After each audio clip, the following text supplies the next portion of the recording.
Ya keluarga Fas, seperti yang tadi sudah bagus janjikan di awal tadi, bahwa malam hari ini adalah waktunya untuk bincang asik seni budaya Nusantara bersama dengan Les Bumi Magelang.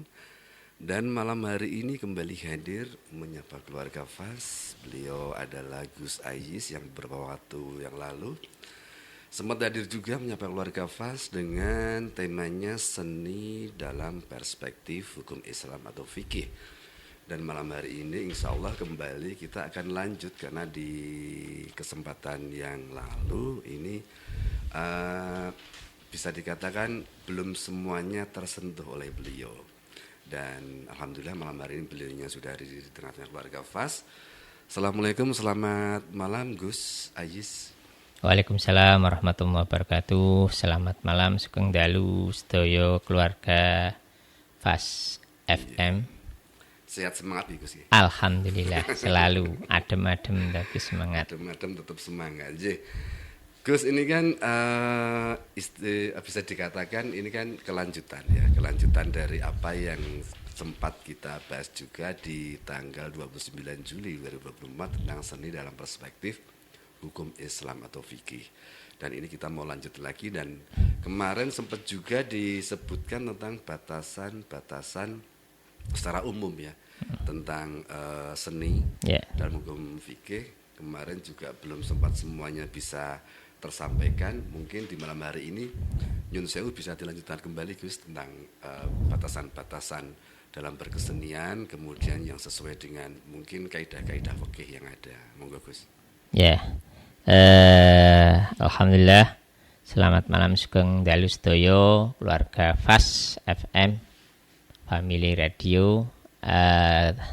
Kembali kita melanjutkan ngobrol budaya kita terkait seni dalam perspektif fikih dalam pandangan fikih Islam.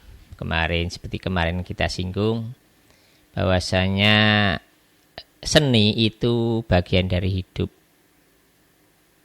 Allah Ta'ala sering menyinggung dalam Al-Quran tentang keindahan ciptaannya.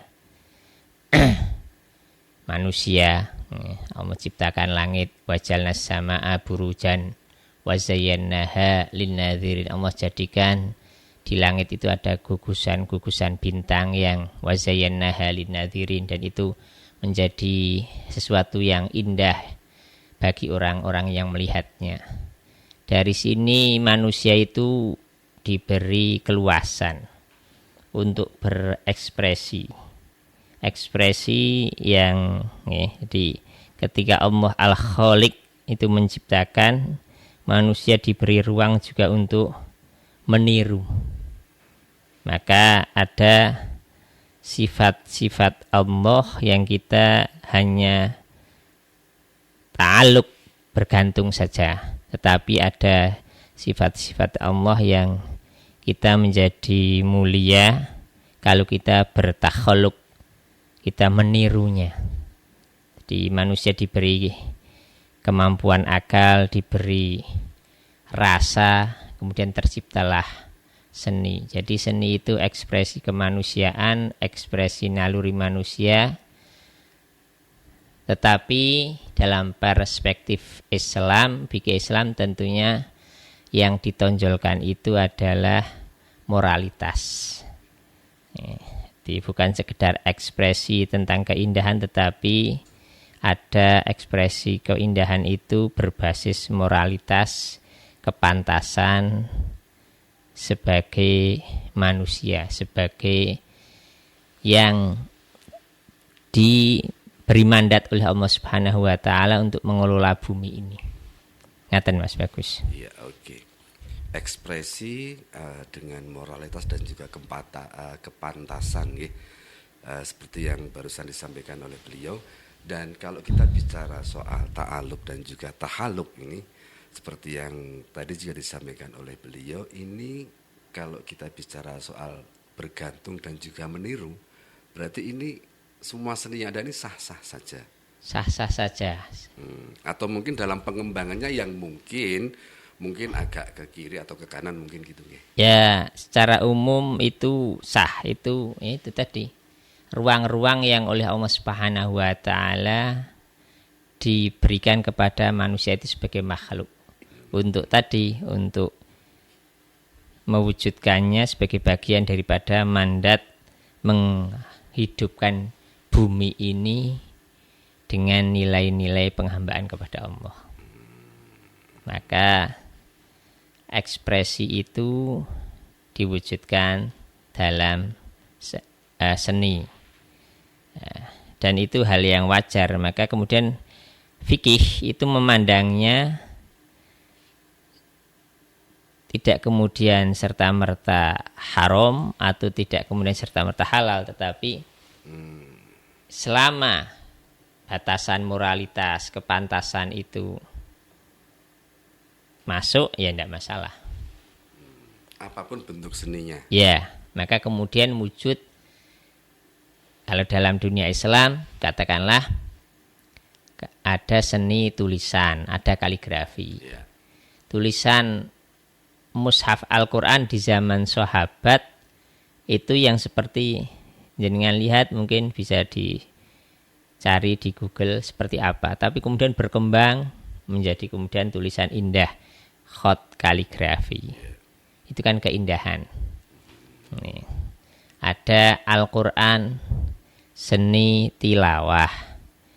Nih, orang Arab membaca Al-Quran dengan lahjah langgam yang tertentu. Di negeri ini Jawa mungkin agak berbeda. Nih, jadi disitulah kemudian seni itu kalau diekspresikan sesuai dengan batasan moral dan kepantasan itu juga malah menjadi sebuah bagian daripada ibadah.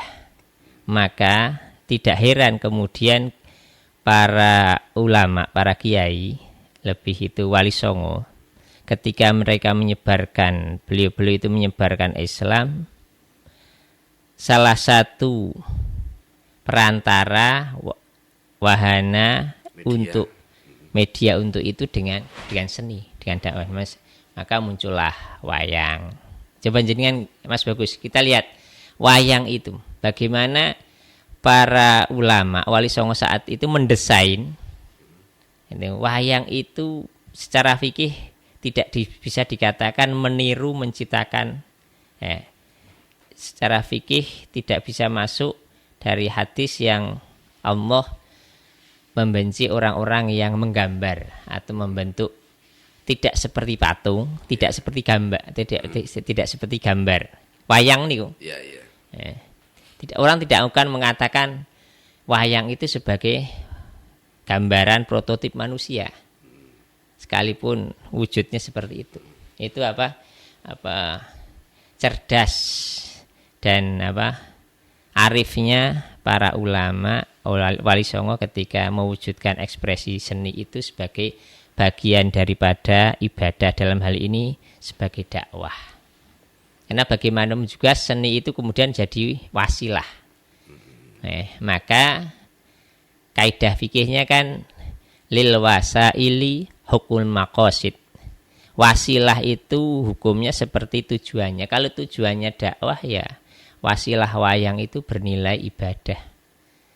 Wayang yang zaman wali songo. Ngaten, Mas Bagus. Kalau bicara soal wayang nyuwun sewu, apakah ini juga bisa dikatakan mensiasati hukum fikih dalam artian biar tidak melanggar dibikinlah seperti itu atau seperti apa?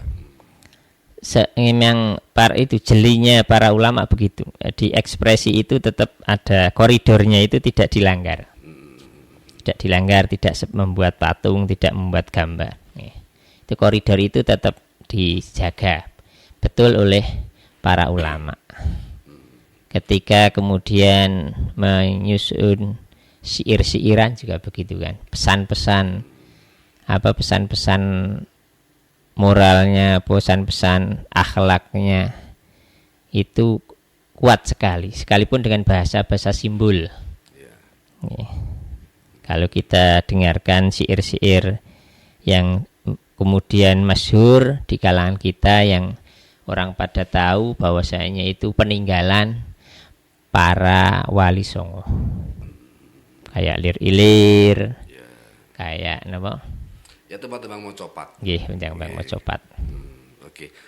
Sebelum dilanjut Gus, kita akan rehat dulu sejenak dan untuk keluarga was tapi 90.1 Fast FM Family Radio Warna Baru untuk keluarga dalam gelaran bincang asik seni budaya Nusantara bersama dengan Les Bumi Kabupaten Magelang.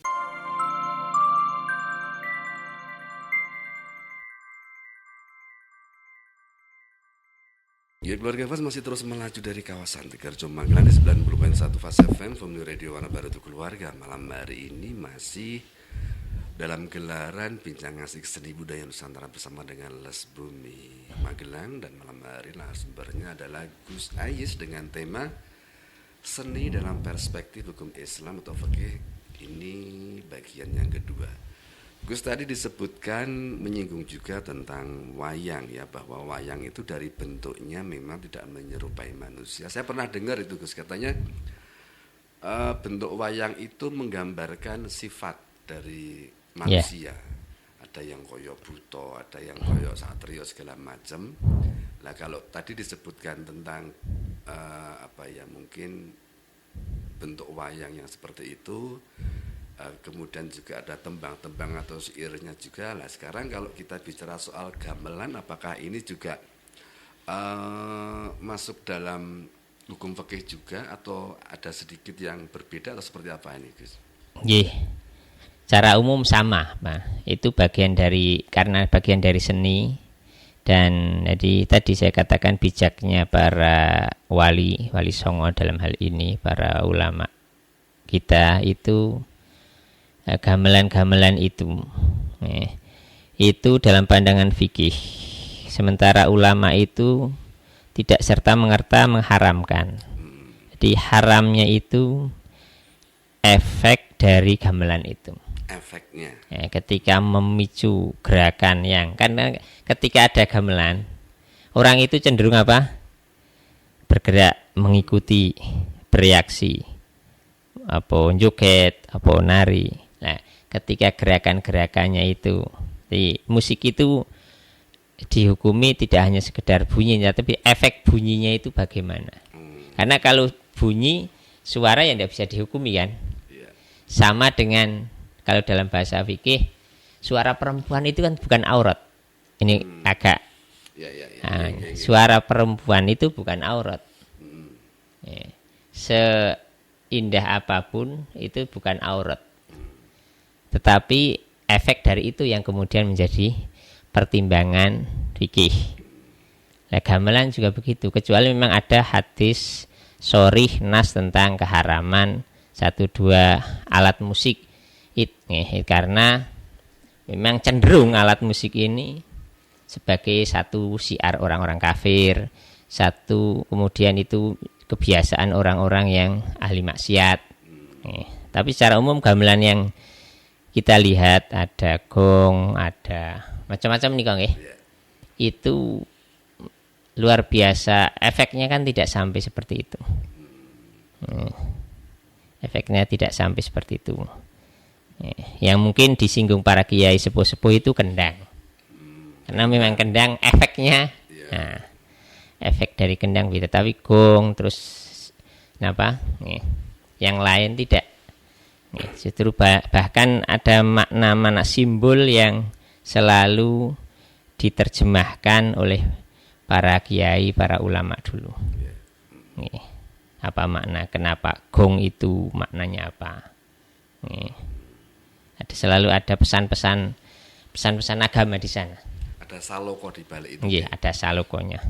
Kalau bicara soal kendang, ini kalau kendangnya dalam satu rangkaian kerawitan kan sebenarnya juga langsam-langsam saja. Bukan menimbulkan hal yang istilahnya mungkin jenengan ketika kita tadi agak membuat orang menjadi mungkin sedikit terlena atau berjoget atau apa, enggak. Biasanya kalau kerawitan kan pakem ya. Iya, ada pakemnya. Tapi itu kan bukan masalah tuh nih. Tidak masalah.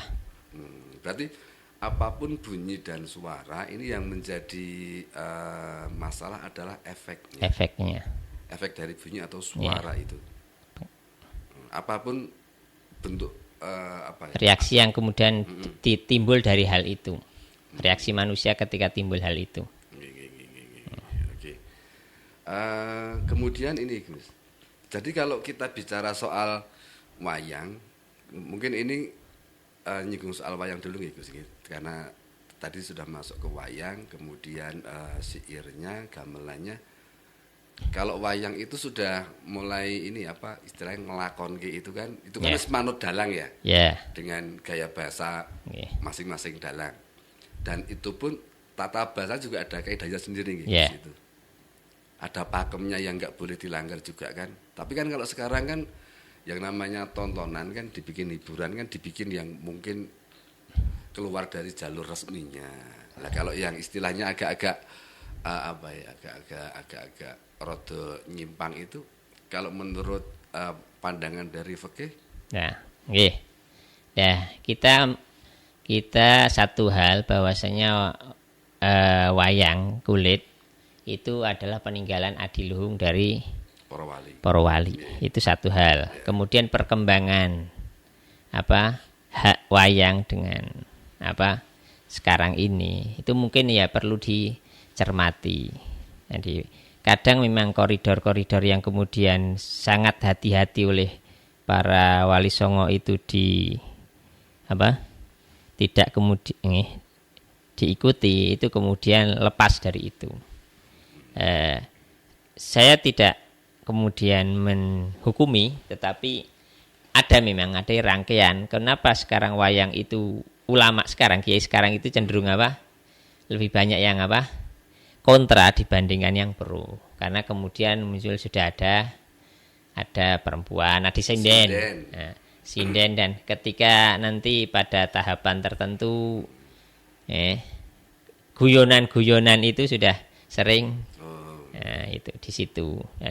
Dan dulu ini jadi ada penyusupan di seni wayang itu. Ada penyusupan ya, kita tidak tahu karena memang orang itu ketika berekspresi tanpa batasan itu akan ada dua hal. Nah, ada ekspresi itu lebih cenderung kepada nafsu, dan itu tidak bisa dipungkiri. Orang berekspresi sekalipun itu seni, itu kalau lepas dari koridor itu nanti yang kemudian yang ada adalah nafsunya. Padahal kalau sekarang kalau kita lihat di media sosial ini kan yang laris itu kan karena memang polai sinden. Kemudian juga mungkin bisa dibilang dengan dalam tadi babak-babak tertentu ada guyon-guyon yang laki-laki dan perempuan jadi satu, dan itu menjadi istilah yang marak ke payu itu kan di situnya. Padahal itu kalau menurut fikih itu sudah melanggar. Ketika ada hal-hal yang dicampur laki-laki perempuan, ada guyonan-guyonan kan melebihi batas-batas moral itu ada kadang mungkin sinden, joget, nah, itu kan semua masuk itu. Nah, itu yang kemudian dicermati para kiai, oh ini tidak pasnya di sini. Tapi saya pernah membaca bahwasanya ini studi tentang wayang itu, ketika wayang itu peninggalan para ulama, kiai, wali nih. Kok sekarang begitu? Kok kiai sekarang sebagian ada yang kontra dengan hal itu ada apa? Oh, ternyata perjalanan wayang itu, wayang kulitnya Wali Songo dengan sekarang itu sudah tambahannya itu banyak. Nih, dulu ndak ada sinden. Ini saya baca lupa berarti. Dulu ndak ada sinden. Ketika ada sinden, kemudian ada kumpul lagi. Kadang ada masyarakat itu. Ada, kita tidak bisa nafikan, kadang ada yang kemudian malam itu melampiaskannya dengan ngombe. Ada di situ. Kemudian nilai-nilai luhur dari wayang itu perlahan-lahan menjadi hilang. Sehingga kemudian yang muncul adalah sisi tontonannya. Tuntunannya hilang. Tuntunannya tergerus. Oke. Kalau kita bicara soal hukum Islam atau fikih ini, kalau kita bicara juga kita korelasikan dengan seni. Kalau kita bicara contohnya mungkin wayang, karena kita sedang bicara soal wayang. Ini yang seharusnya dilakukan apa untuk mengembalikan kembali seperti dulu zaman era-era sesepuh-sepuh dulu, harusnya seperti apa ini sekarang? Apakah harus nggak usah pakai sinden atau seperti apa gitu? Lah seni itu nggak bisa terlalu banyak diatur, Mas. Ya benar. Artinya itu ya jalan Ngalir tuh. ngalir, cuman bagaimana mengedukasi masyarakat. Tapi kalau ada sinden, ada sebenarnya edukasinya seperti apa ya? Apa lewat guyonan-guyonannya itu atau seperti apa? Ya apa yang dulu dijalankan Gus Muh itu kan bagian dari edukasi sebenarnya. Cuman kita tidak pernah tahu. Beliau dakwah dengan mengundang paguyuban budaya agung itu kan orang sering hanya melihat luarnya. Tapi ada misi dakwah beliau yang nyata dan menjadikan orang-orang seni itu kemudian di akhir hidupnya itu menjadi orang-orang yang baik, yang lepas kemudian ekspresi seninya itu sudah tidak hanya persoalan seni yang tanpa batasan moral. Oke.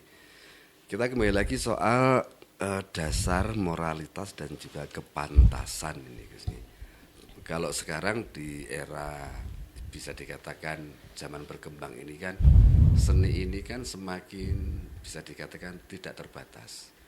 Banyak koridor yang diterjang dengan alasan bahwa seni kan universal. Seni kan tidak bisa diatur. Yang penting ini ungkapan ekspresi gitu. Kalau kita bicara kembali tentang hukum fikih ini, sebenarnya pada prinsipnya kalau kita bicara soal seni dengan batasannya seperti apa ini, Gus?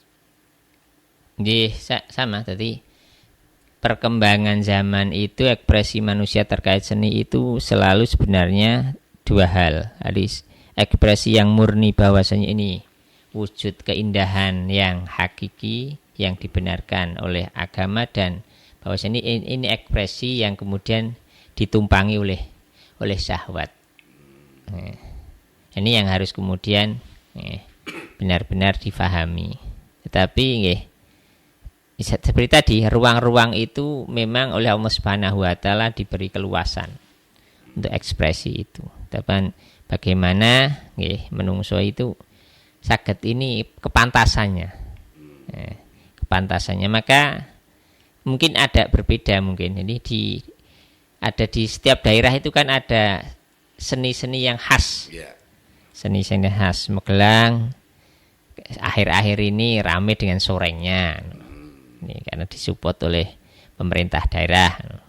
Jadi, itu ini ada satu keadaan, ada satu event. Pernah ada event itu, satu kementerian di Kabupaten Magelang ini mau mengadakan itu seni tradisional secara kolosal. Tapi kemudian atas beberapa pertimbangan ya harusnya begini ya. Jadi tetap ada batasan-batasannya. Sehingga kepantasan ini masyarakat itu kan tetap masih menilai ada kepantasan. Kalau ketika seni itu diwujudkan dan diapresiasi oleh masyarakat umum. Berbeda kalau seni itu kemudian hanya dinikmati oleh kalangan tertentu, kita tidak bisa kemudian masuk ke ranah itu.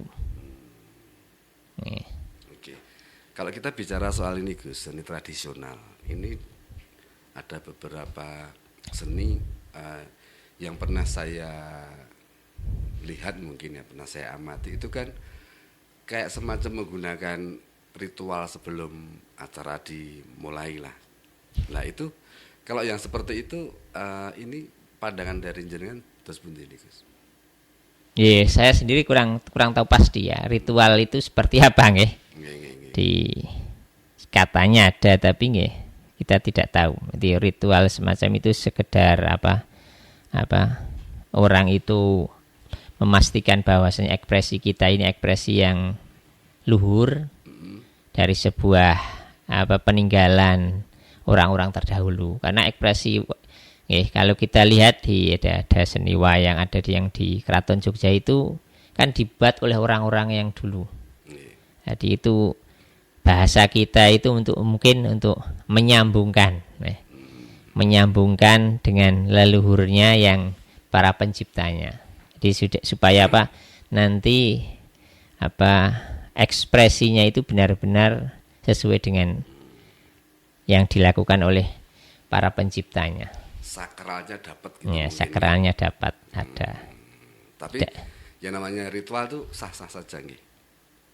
Dalam hal persiapan itu loh Gus, kan biasanya ada juga kan. Mungkin jenengan juga pernah dengar juga bahwa nek nyun sewu nek arep main iki kudu ngene sik, ngene nah itu loh. Kalau yang saya tahu ya selamatan. Ya, tapi sah-sah saja nggih. Sah saja. Oke. Kita kembali lagi ke tadi tentang ta'alub dan juga tahaluk tadi yang bergantung dan juga meniru. Kalau kita bicara soal seni yang ada, mungkin ini juga tradisi turun-temurun dari nenek moyang itu. Ini semuanya ini kan mungkin hanya melanjutkan estafet saja kan ini dari para pelaku seni sebelumnya. Gitu. Nah, tapi memang seperti tadi disampaikan oleh jenengan bahwa sesuai dengan perkembangan zaman tentu ada perubahan, ada tambahan pernak-pernik juga yang mungkin kalau orang Jawa bilang wah nek ngono kuwi saiki ora payu, sing payu saiki modele kayak gini, biar payu kan gitu. Nah, dari perubahan-perubahan yang ada itu tetap pada intinya itu yang menjadi dasar adalah moralitas dan kepantasan. Ya, moralitas itu yang menjadi dasar. Ya. Apapun bentuknya. Itu standar bahwasanya fikih itu bisa berbicara. Kalau lepas dari itu ya sudah akan lepas dari itu ya itu sudah tidak pas misalnya. Bukan sudah ekspresi yang mungkin ada tumpangan syahwat, ada tumpangan kepentingan manusiawi, ego, atau bahkan karena seni itu kadang seni itu tidak kemudian murni, itu ekspresi seni, tetapi kadang di situ ada kepentingan golongan, ada kepentingan bahkan kepentingan mungkin yang mengundang, ini kan. Jadi itu bagian dari seni, itu kan bagian dari dinamika kemanusiaan, dinamika kehidupan manusia yang selalu berkelindan, bernyambung terkait dengan hal-hal yang lain, terkait dengan sosial, ekonomi. Kalau ini Gus, hukum fikih itu juga mengatur tentang waktu nopo mboten. Misalnya gini, kalau sekarang kan bisa dikatakan yang namanya perempuan. Ini kan kalau malam kan sok sering keluar. Entah itu nanti bergabung dengan satu grup kesenian apa atau musik apa atau melihat tontonan apa. Lah ini kalau yang fikih ini mengatur yang istilahnya batasan kepantasan atau apalah jenengan bisa menyebutkannya tentang perempuan, ada enggak ini Gus? Ya ada batasan-batasan sampai bagaimana seorang perempuan itu ya keluar malam, dengan siapa keluarnya, sampai jam berapa, itu nggih. Sebenarnya ada, nggih wonten. Memang ada. Karena itu kan juga bagian dari moralitas. Kita tidak usah berbicara fikih lah. Misalnya ada perempuan pulang rumah bukan karena kerja misalnya, di atas jam 12 ini pantas ora. Berarti dilihat dari kepantasannya terlebih dahulu. Tapi kalau istilah melanggar atau enggak tetap dilihat dari kepantasannya. Kalau enggak pantas berarti ya kurang pas gitu ya. Ya kurang pas. Kalau sekarang kan sudah nyun sewu produk musim. Kalau ada tontonan nanti ketemu teman-teman ngumpul berangkat bareng-bareng, putra putri cowok-cowok itu berangkat. Di negeri ini negeri yang sangat kita itu masyarakat yang ya batasan ketimuran ada, cuman kita itu bebas gitu loh. Kita itu kan tidak terlalu banyak diatur negara. Mobilitas laki-laki perempuan itu sama. Jadi persoalan gender di Indonesia itu selesai. Laki-laki perempuan mempunyai hak dan tanggung jawab yang hampir sama. Sehingga kemudian perempuan keluar malam itu jadi persoalan bagi masyarakat nih. Tapi di negara yang lain tidak bisa seperti itu nih. Di Timur Tengah tidak ada perempuan seperti itu nih. Di Di mobilitas perempuan terbatas sekali. Di Indonesia ini ya sisi positifnya banyak, tapi juga ada hal-hal yang perlu dipahami bahwasanya hal seperti itu berpotensi kepada hal-hal yang tidak baik.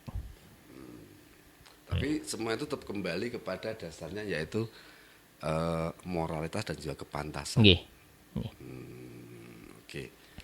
Karena dalam dunia seni pun Nyun Sewu memang sekarang ini kan banyak sekali pertunjukan yang diadakan malam. Kemudian yang nonton atau penggemarnya juga dari kalangan muda ini kan cowok cewek banyak juga yang istilahnya kalau keluar malam santai gitu loh. Iya. Ya, hampir-hampiran lah nanti terus nonton bareng, pulangnya biasanya bisa sampai larut kan seperti itu. Karena masyarakat memang sudah mulai gimana ya? Sudah mulai tidak seperti dulu. Dulu kan kaku lah. Iya. Kaku. Sekarang itu mungkin. Nah, sekarang kelemesan atau seperti apa? Ya ini yang perlu kemudian jadi edukasi masyarakat bahwasanya ya monggo budaya ketimuran, kepantasan itu tetap dijaga. Supaya apa? Supaya hal-hal negatif terkait pergaulan itu tidak kemudian menuju kepada pergaulan yang bebas. Nah kita juga miris ini kalau sering hal-hal yang sepatasnya itu baik, sholawatan itu baik, tapi kemudian kalau di sana ada hal-hal yang seperti itu, ada indikasi pergaulan campur bebas itu kan yang nggak pantas. Dan itu kalau kemudian dianggap biasa itu berbahaya. Dalam pandangan agama kan bukan pantas. Kalau sholawatnya tetap pantas, tapi kan mungkin sholawatnya sing do rawuh itu mungkin kalau pulangnya mungkin terlalu overtime mungkin yang kurang pantas. Oke. Ini ngeten Gus, karena waktunya juga tinggal beberapa saat lagi. Niki nyuwun kesimpulan dan juga closingnya tentang tema kita di malam hari tentang seni dalam perspektif hukum Islam atau fikih. Ini yang bagian kedua, sambung dari yang kemarin. Monggo Gus. Selalu kita sampaikan bahwasanya manusia itu diberi ruang yang sedemikian luas oleh Allah Subhanahu wa taala untuk apa? Untuk meramaikan dunia ini. Ramai dalam artian untuk kebaikan. Dalam bahasa lainnya ya ibadah. Lah ibadah itu tidak satu warna. Allah itu bijaksana. Jadi karena tahu manusia itu sifat watak dasarnya itu bosen, Allah Subhanahu wa taala lawana nau'al ibadah. Ini Allah berikan warna-warni macam-macam ibadah itu.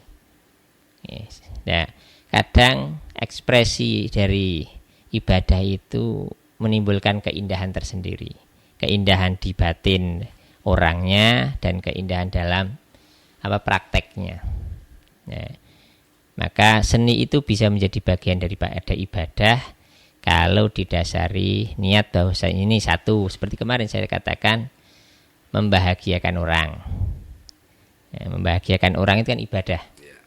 Yang kedua, tidak lepas dari koridor batasan moral kepantasan. Nah ini lebih luas lagi dalam ekspresinya, dalam penempatan waktunya, di tempatnya. Kan tidak mungkin kan sorengan kok nang serambi masjid misalnya. Hal-hal seperti ini yang tetap menjadi batasan-batasan yang tidak boleh diterjang. Nah, ala kulli hal secara umum ya manusia dengan segala anugerah dari Allah Subhanahu wa taala isilah ruang-ruang ini untuk kebaikan. Untuk menjadikan manusia ini secara dohirnya aura positifnya itu akan muncul dan nilai-nilai kebaikan tetap tersebar kepada manusia yang lain dengan cara yang bagus, yang elegan, yang menyenangkan. Terima kasih. Mas Bagus. Ya. Dan untuk keluarga Fas, demikian sajian Bincang Asik Seni Budaya Nusantara edisi malam hari ini. Insya Allah bertemu lagi di waktu yang akan datang. di hari dan jam yang sama dan tentunya dengan tema yang berbeda. Dan akhirnya dari kawasan Tegarjo Magelang, Bagus dan juga narasumber kita Gus Ais pamit undur diri dulu. Assalamualaikum warahmatullahi wabarakatuh.